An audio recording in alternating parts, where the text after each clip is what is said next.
C'est avec cette photo de Cyril Hanouna, le présentateur qui a le vent en poupe, que je vais vous faire une petite démonstration du détournement de l'effet de bord du format d'image JPEG. Alors il faut commencer par redimensionner l'image à un multiple de 16 plus 1.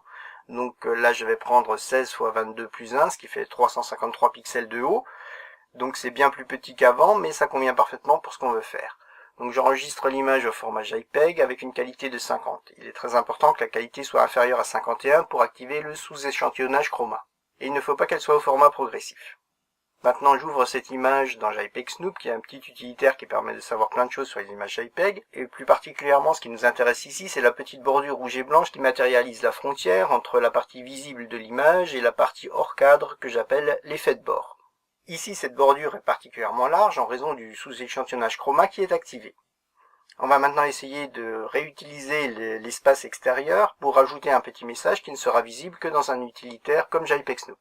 On va agrandir la surface utilisable de notre image pour arriver au multiple de 16 supérieur au précédent.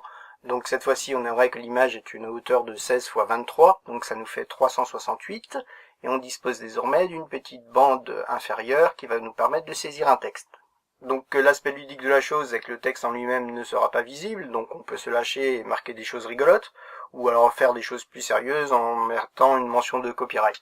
Il faut bien repositionner le texte uniquement dans le bandeau inférieur, de façon à ce qu'il n'y ait aucune trace dans l'image visible. On enregistre cette image avec exactement les mêmes paramètres que précédemment, et là intervient la partie un petit peu délicate, vu qu'il faut ouvrir le fichier en question dans un éditeur hexadécimal pour pouvoir modifier une toute petite donnée à la main. On commence par rechercher le marqueur FFC0 qui matérialise le début d'une image séquentielle, et un tout petit peu plus loin, on va en fait trouver les dimensions de l'image. La valeur qui nous intéresse ici est le 0170 qui correspond à la hauteur de l'image exprimée en hexadécimal, ce qui fait 368 en décimale. On aimerait modifier cette valeur pour la ramener à celle de notre première image, donc 353. 353 exprimé en hexadécimal, c'est 161. Donc on va tout simplement remplacer le 70 par un 61 et enregistrer notre fichier pour obtenir une image avec la bordure qui a été rendue invisible. Si désormais on ouvre l'image en question avec JPEG Snoop, celui-ci va nous permettre de visualiser les bordures extérieures.